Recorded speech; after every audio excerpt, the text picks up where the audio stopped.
can't believe we have to follow Ella. Oh, this is like a Steven Tyler moment right here. Okay. So there are 3 words that bring the fear of God into many parents. Take home project. But when your parents are artists, our response is... What's the subject and when is it due? And when our son was in 2nd grade, he handed us a roll of craft paper and a note that said we had to make a turkey as a family. And I said, cue the Mission Impossible music. So the note said we could use the craft paper, or we could make it, bake it, paper mache it. You could do whatever you wanted to. And I said, cue the Mission Possible music. So hang on. Maybe we need to tell you a little bit about our background and how we were raised. We both grew up in the Des Moines and West Des Moines areas, and we both had, see, it's still too short, parents who made a little extra money on the side, setting up a canopy somewhere in a park, at a craft show, flea market, farmer's market, whatever. Just something, little carny life. We used to say, we've got all our teeth, but we still are carnies. So my parents did jewelry and metal sculpture in the 70s and then sold lamb's wool dusters in the 80s and 90s. That's right. And my dad, when I was a little girl, booked bands and was actually inducted into the Rock and Roll Hall of Fame. And then when we were in high school, we ran professional bass fishing tournaments all over the Midwest. So no way were we going to do that, right? Nope. We were going to college and getting degrees in graphic design, and we were going to make the world a hipper, cooler place, and it's where we met. So fast forward a few years, we're both working at Meredith Corporation. I'm the youngest art director at 29 years old in the magazine group, and Sundie works for the real estate division. And eventually, those jobs came to an end for one reason or another, and we were approached by a startup company out of Austin, Texas called Garden.com. They came up from Austin and told us, had this great idea that they had, and all about how it was going to change the world. And the first question we asked is, what exactly is the World Wide Web? This was the mid-90s, y'all. I mean, nobody knew what the web was. But the paychecks were awesome, and the possibilities were endless, right? Yeah, right up to the point where when I started, I was designing these little tiny skinny banner ads on the top of all the pages, about the size of a cigar. So I went from working in this metaphorical box to designing in long, skinny little boxes. Right, and those long, skinny little boxes didn't quite have the same satisfaction as the big, full bleed spreads that we were used to working with all the magazines and books that we did in print, not virtual world. No, it became very apparent that I was meant to create with my hands and not a mouse. So at night when we'd come home from school and work, we'd have dinner, put the kids to bed, and then I'd go out to the barn and tinker around a little bit. And one night he comes in and he's holding this little box. And he's made it out of the vintage ceiling tin like this, that they take down when they renovate the old buildings. And he'd been collecting it for the backgrounds of photo shoots and everything. Well, he made that was the 4 walls. And then there was a wood base, and you took baling wire and wrapped up one side, and the really cool one had twigs that were wrapped around the side of it. Yeah, we sold those at the first Des Moines Arts Festival downtown. That's right. And we won a Best of Show. Yeah. Yeah. And a little stiffer competition now. But so anyway, I brought in a stack of those in my arms and said, do you think we can sell these at Farmer's Market? And I looked up and saw his father standing in front of me, and instead of lamb's wool dusters, it was containers out of old tin. And I was like, sure, we can sell them, and if not, we've got all our Christmas shopping done for the next several years. So, you know, when you go into an interview and the person on the other side of the table says, where do you see yourself in the next 5 to 10 years? I hate that question. It's a ridiculous question.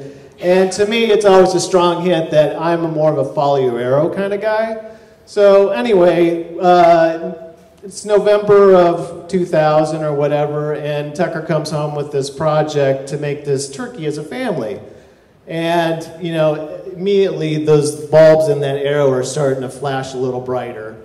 And so we told him, okay, there's 2 lessons you're going to have to learn. The first one is interpretation, because it's not going to be this round, chubby turkey that we're all, you know, acquainted with and accustomed to. And the second one is to look at things for what they could be, not for what they are. So, for instance, oil can for a sewing machine became the head, and watch faces became the eyes. And we took some wire and we wrapped it around the nozzle, and Tucker turned the project in. Later that day, we got an email from the teacher, and she was like, I, for the first time in my career, have felt the need to lock the door to my classroom because everybody wants to come in and see this turkey. And then it was a couple days later, and it was the big reveal, as they say on reality TV. And it was VIP day at Greenwood Elementary.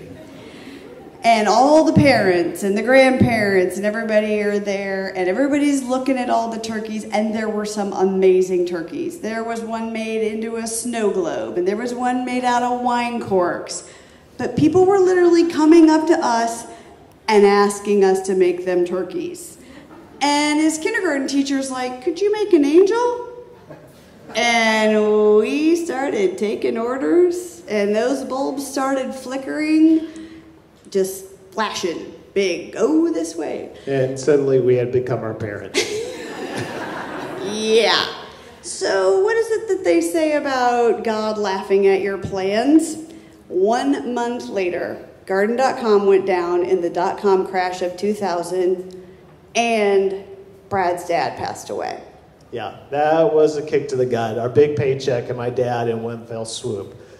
But luckily, we still had a lot of good connections in Meredith, so we hit the ground running, freelancing, designing books and magazines, working out of our house, and able to still do art shows and farmers markets on the weekends. So it was good. Yeah, we had always said, you know, the graphic design fed our kids, the sculpture work fed our souls. It was a really good balance for us. We were able to pay the bills with the steady contracts that we had coming in, and we were also, with the schedules, were flexible, and we could go out and do art shows and everything on the weekend. It was a really great combination for us. Famous last words. So in 2008, we're headed to Austin, Texas, for a gallery opening / family vacation. And the phone rings. And the person on the other end of the line tells me that father figure that I'd looked up to had just passed away from cancer.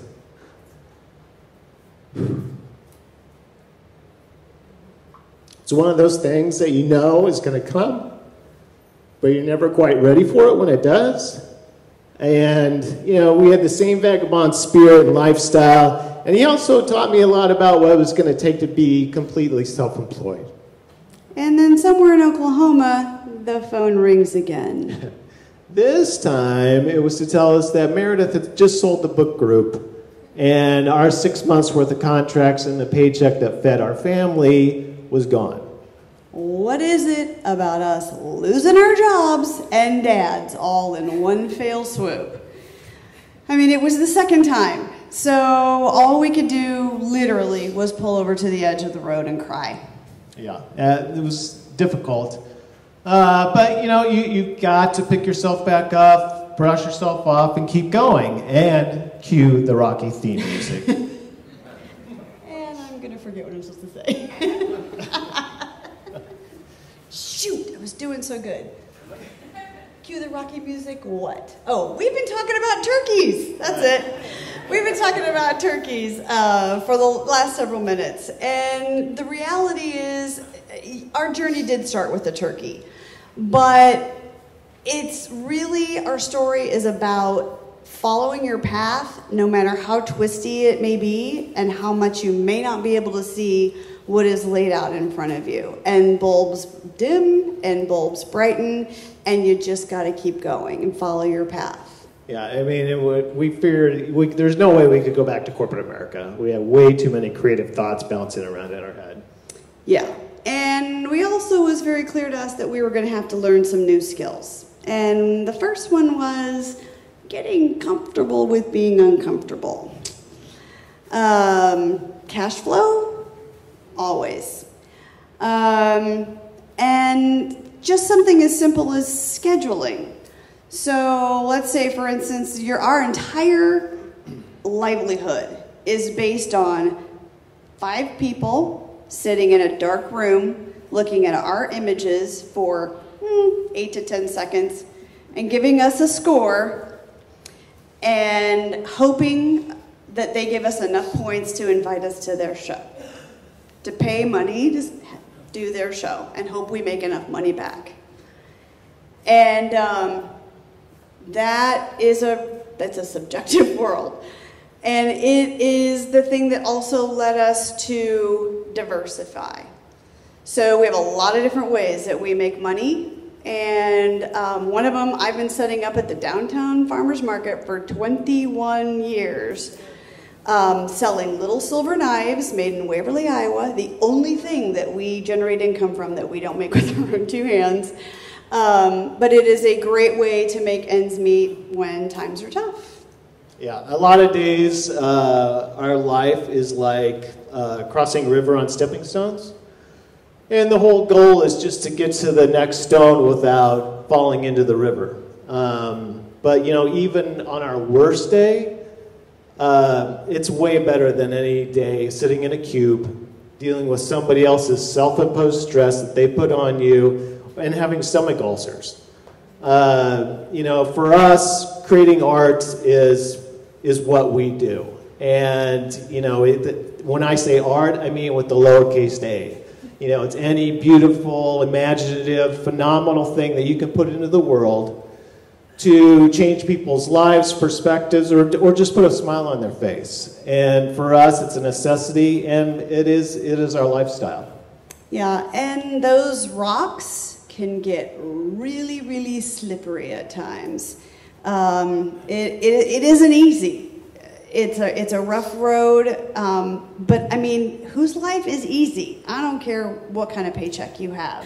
Whose life is easy? And I'm talking about real life, not the edited one that you see on Facebook or Instagram. I'm talking about the one with the good times and the bad times.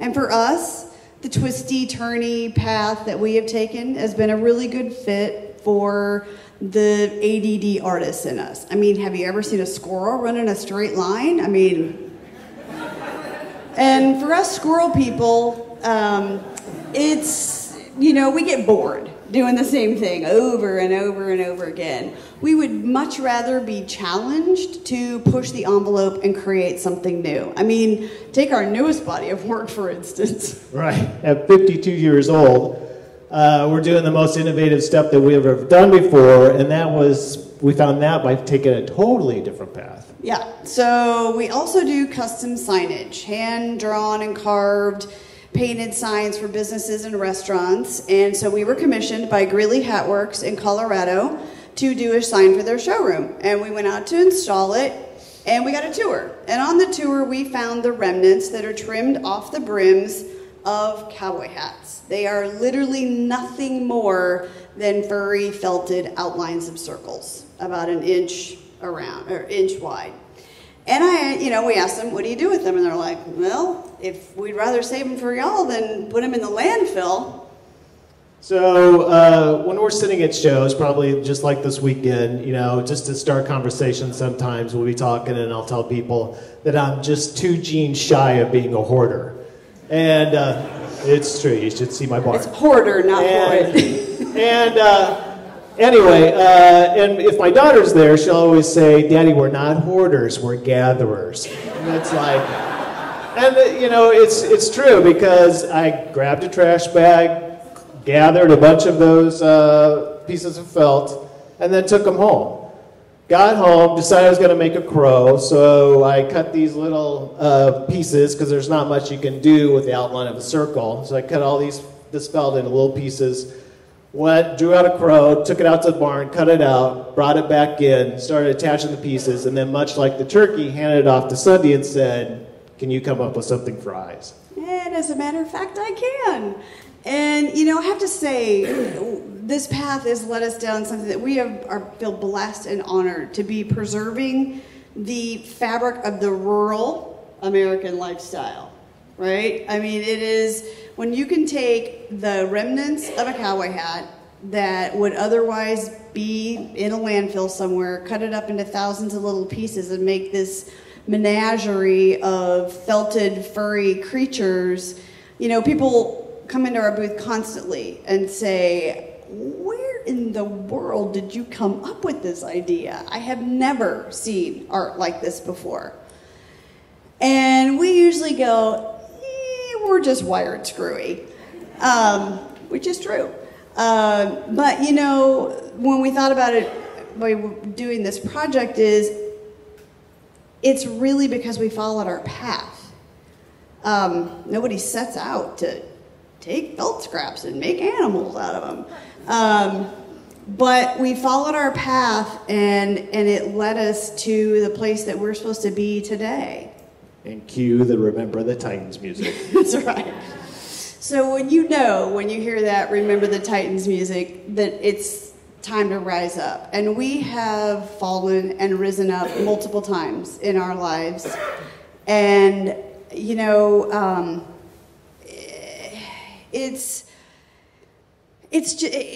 I found a phrase that we were on a trip to Santa Fe, and it was scratched out on a piece of all things, brown craft paper. If you'll remember how the turkey started. And it said, "Have faith, tides change, and miracles happen daily." And we have had miracles great and small, happen. And it seems like when, a couple bulbs start to dim on the arrow, a couple more brighten up and point us off in a new direction. Yeah. So I think the mantra to our story that we wanted to share with you tonight is to find what you love. Try new things. Take roads that you didn't even know existed. And I promise you, you will find a fulfilling journey.